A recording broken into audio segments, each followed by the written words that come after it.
everybody, welcome back to another episode of Keeping Up with the Castle, your news show and discussion on all things Walt Disney World. On today's show, we have the new Ron Jon surf shop at Walt Disney World now open. Annual pass holder discounts are now available at the NBA Experience. Orlando's International Airport Gateway has gotten a Star Wars Galaxies Edge makeover. Advanced dining reservations are now open for the new Cellier brunch in the beginning of 2020.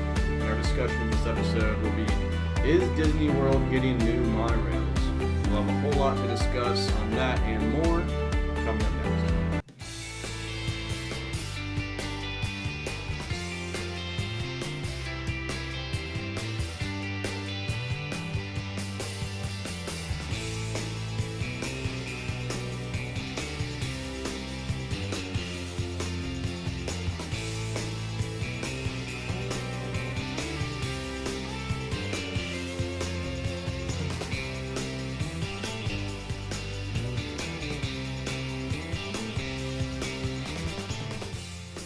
Up first for the news today is the new Ron Jon surf shop is now officially open in Walt Disney World.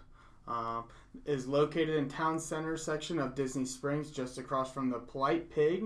The 10,000 square foot store is on 2 levels and features an extensive selection of surf apparel and accessories. You'll find everything from sunglasses, clothing, shoes, surfboards, skateboards, and more.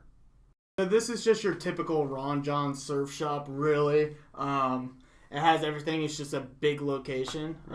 Just centralized in Disney World. It's not really that close to any beaches or anything. But yeah, you have Cocoa Beach. Yeah, there's the biggest Ron Jon is in Cocoa Beach. Yeah, 45, 50 minutes away. So it's a big name. I can't imagine it'll do bad, but I don't really fully understand the need for it in Disney World location. But yeah, I think maybe you're stopping there on the way to your Disney cruise.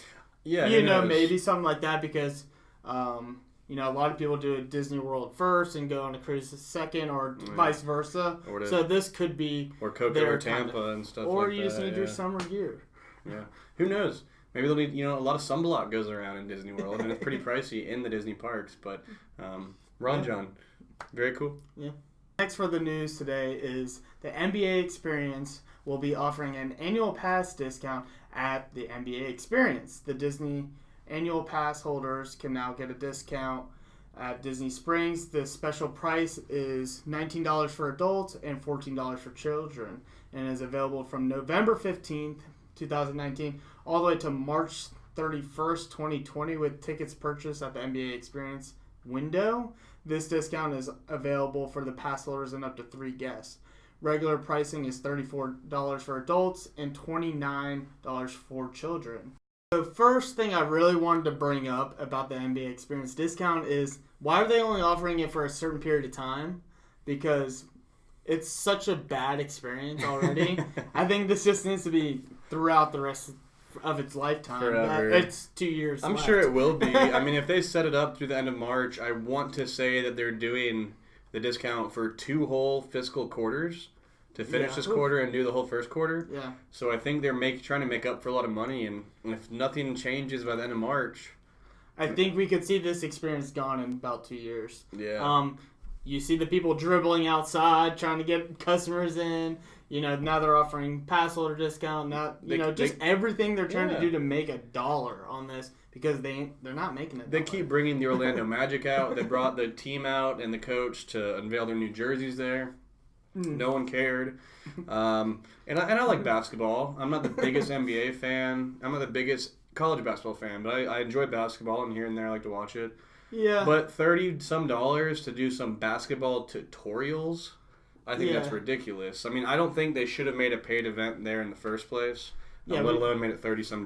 So. Disney Springs is all about, it's pretty much a free place to hang out, other than the Void and this. Yeah. The Void is something that you can't do at your house. I can't go play do VR at the house. I can, but I have to have expensive equipment. Well, even if you have expensive equipment, it's different. The Void's so much better. Yeah, this is like you're learning basketball from a coach. Other than that, people want to go there for free park, like we call it. Now, people understand Maybe merch, food, and drink. You'll have to pay for it, but that's even in any park. That's but this anywhere. is a free experience. You could walk around at this place and enjoy a whole day. So I think it's ridiculous. They need to do this. All right, guys. First up for my news topic is that the Orlando International Gate has gotten a little Star Wars Galaxy's Edge revamp going on. So travelers arriving at the International Airport section are being greeted with a glimpse into the new Galaxy's Edge land in Disney's Hollywood Studios.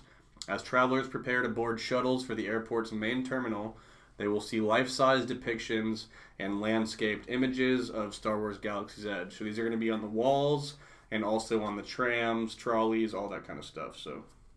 So I think this is pretty cool. They need to draw more traction to it. Now, this isn't a failure like the NBA experience, but it wasn't as big, I think, as expected. And I think long-term, it'll be a stable game. I think it's going to get bigger, especially when the new ride comes out, you know, in the next couple of weeks, really. Mm-hmm. This will bring in all those fans that just wanted to wait. They are feeling that hit of Star Wars not being as a hit, so they are trying to, I think, just grab a little bit, something not like a huge, promotion, but something if you're in the area. Ways to subliminally put it in your head a little more. Yeah. Legally subliminally. But I think it's cool. Again, Galaxy's Edge isn't a failure by any means, but it's undershooting what they expected, which I just always thought their expectations were way too high. I don't think it's doing that much worse than I expected, especially like you mentioned without the main attraction. So this is cool. Hopefully it draws in some more guests. We'll see. Yeah, that's really all we can really say about it. Yeah, let's hope. All right, everybody. Last up for the news today, before discussion, is going to be the new Cellier brunch coming to Epcot in the beginning of 2020. So there will be an all-new brunch coming to Cellier during the 2020 Epcot International Festival of the Arts, weekends only. The festival runs from January 18th through February 23rd, 2020. Brunch will start with assorted pastries for the table. You'll then indulge in some items including cheddar cheese soup or avocado toast, and entrees such as the Montreal spiced corned beef hash, Le Cellier eggs Benedict, or cinnamon roll French toast bread pudding. The sweet ending comes with a decadent dessert like maple creme brulee or coffee and donuts. This brunch also includes one beverage of your choice to accompany your delicious meal. You may quench your thirst with a Northern Mimosa, Le Cellier Bloody Caesar, which I've never heard of. I guess it's another take on a Bloody Mary, or Joffrey's Le Cellier Blend Press Pot Coffee, or a non-alcoholic specialty beverage. Again, this will be just weekends, Saturday and Sundays, between 11 and 3 during the duration of the Festival of the Arts. All right, so I forgot to mention that it was $67 per adult. There isn't a children's price or children's option for this, though, so that's things people got to be aware of. Yeah, I think that's a pretty high price. It's not character dining, and usually characters cost for breakfast about appetizer, $60. entree, dessert, and an alcoholic beverage inside the parks. Yeah, that's not. It's not awful, but it's not the best deal either. I have easily spent $60+ easily just on a mimosa and 2 entrees. So it's definitely not a bad price. It's not the best price either, though. It's a signature restaurant. I do like how they are offering like a breakfast brunch thing on the weekends, because when you really think about it, in the World Showcase itself, you have Oscar House and you have the bakery cream guy, and then that's really it for breakfast. So this will be nice. Yep. Like we were discussing earlier, this is going to be a test type thing, we think. I think so. I think if it goes well, if it's popular, they might continue it after the art festival. But we'll see. That price point is going to be different because, again, some people say it's expensive. Some will say for what you get. We don't know. It could be the most mind-blowing, high-quality stuff, and like Le Cellier normally is. So I think that's a great price. Yeah. I think that if you're an eater and you're hungry in the morning, that brunch time, I think that would be a great time. Because you got to think, if you get a brunch, you can either skip your breakfast or lunch, and you just do that with your dinner. So you're saving money anyways. Yeah, you are saving money. Yeah. I do like how they are offering this in general. I'm excited. I think that it's something, I know Brennan's a big Le Cellier fan. Yes. I haven't been there in ages, so I think it's something that this upcoming year, I think me and Brennan will give it a shot and try it out. We'll see. All right, everybody, it's now time for our discussion for the episode again. Is Walt Disney World getting new monorails? This has been a question for a decade plus almost. So, parks like Tokyo and stuff, they are early on replacing their monorails. Their pristine condition always. Yeah. Disney World's always been lacking in this department. So we'll see. There's some rumors going around, so we're going to kind of break down to you what Disney insiders have said and what our thoughts are on it. So mid-2018, internal sources at Disney had been saying that a new fleet of monorails was to be ordered from the Bombardier of Canada, which is the company that built the monorails for Disney World. The same company that built the Mark IV trains for Walt Disney, and one of the only few companies in the Western Hemisphere with the capability to build mass transit class monorails. Very shortly after that, legendary Imagineer Bob Gurr, who was instrumental in designing the original Disney monorails, who pretty much sketched all of it and created the design 100%, confirmed these rumors that they reached out to him and they had him actually review stuff. So he said it's happening. Now, is it in 6 weeks or 6 years? We don't know. But I think from some new news that just dropped, I think it'll happen before the 50th. So I think we'll get, they'll tell us that it's coming, but I don't think, maybe one will be installed by the 50th, because I've heard some things that it does take a while to install the monorails themselves. It takes a little while, but I think the next tip is going to really show that they're going to go all in. Because now in the latest quarterly earnings report from Bombardier, the monorail company, there's an undisclosed purchase of $247 million of monorail and $104 million in installation costs for a company non-disclosed in the United States.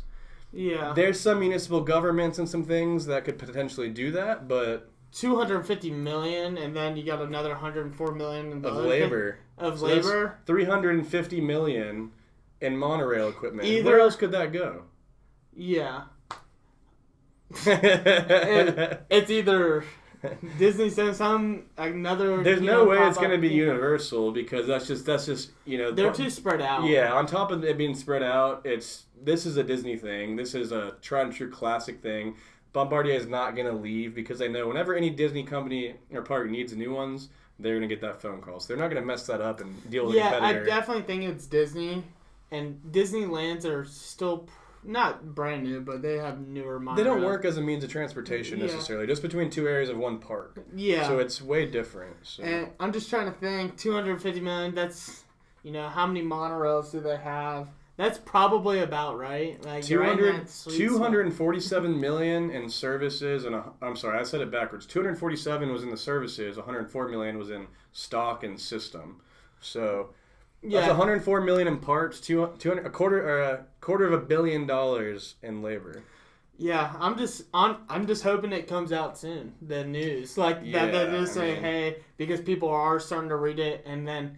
Usually Disney doesn't get pressured into announcing things, but this is something that could get a lot of hype and have people super excited for Disney World again. The thing is, there's a lot of hype around it, but for years they've been just not, we think it's going to come and it doesn't. So I think people are just kind of brushing it under the rug. But again, these monorails are 10 years past their expiration date. And that's not a joke. That's a real thing made by the manufacturers. When I was in Disney World about a weekend or two ago, they did. I was in one of the new monorails, or not new monorails, the new upholstered. Restored, yeah. They have a nice feeling to them, but it's definitely still the old shell, and the monorail still is going to break down eventually. And the doors are going to fall off eventually. It did break down. You could not actually go from Magic Kingdom to the transportation. You had to do the bus. So great. I think for the 50th, or they want to at least have for that main one, they want to make sure that's working. I just find it hard to believe they won't, because especially after the gondola, the Skyliner gondola debacle. What happens when the 50th anniversary is here and it's the busiest the park's been in the history of the world, and then the Skyliner breaks down while the monorails, the 10, 12-year-old past expiration date monorails broken down? What are, media, just fans, guests, employees, executives, what is stockholders, what is everybody going to say about that? Yeah. Yeah. No, this could, like we were saying, this could be someone else, but... There's just no way. The fact that they're extremely expired, which for Disney, it's so rare that you would see something that holds so much importance, because safety, hundreds of thousands of people ride this. Millions. Millions. I'm talking just daily and weekly. Like, yeah. You can't slip up, and that you can't afford to keep slipping up further. So I really, really, really strongly believe and hope, even when I've heard from people that are also insiders, that it's absolutely not going to happen. Bob Gurr said it will. Yeah. He did say it will, long. Right, he will. So I saw him recently in an interview with Braden from Mickey Views, I think 2 weeks ago, when he got to meet him at the little Imagineer get-together. And he did question him again, and I saw again that he's leaning definitely towards it. It's going to happen. It's going to happen. It's just a matter of time. Will it happen before the 50th or after the 50th? I think they'll announce it before. We might get one, maybe two out of the, I think, 6 monorails there are. Maybe. No, there's more than that, because they keep a few in the back. Yeah, there's like 10 that are always running. And so you have that, and then... At least half the fleet or something. Yeah. They're definitely changing them, just a matter of time. You never know. I mean, the thing is, they're not adding new track, so I don't think it's going to take near as long as people are saying. They might alter some of the track or like the actual equipment on the track, but if they're just dropping new cars on, I don't think it'll be as difficult as people expect, and I think we might get a whole new fleet by the 50th. So we'll see. It's all speculation, but again, $350 million worth of stuff ordered from the same company that built Disney monorails, and this company is undisclosed. But it's from North America.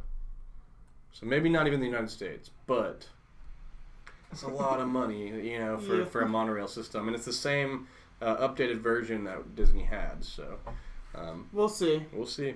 A lot of speculation, and I'll be honest, I am really freaking excited for it. So yeah, we'll see. Even though it's just means of transportation like the gondola, it's really cool. It's exciting. We need new stuff, and we need to be safe. So we need some new stuff. Most importantly. Anyways, guys, that'll do it for today's episode. Thank you so much for following along and being part of our discussion.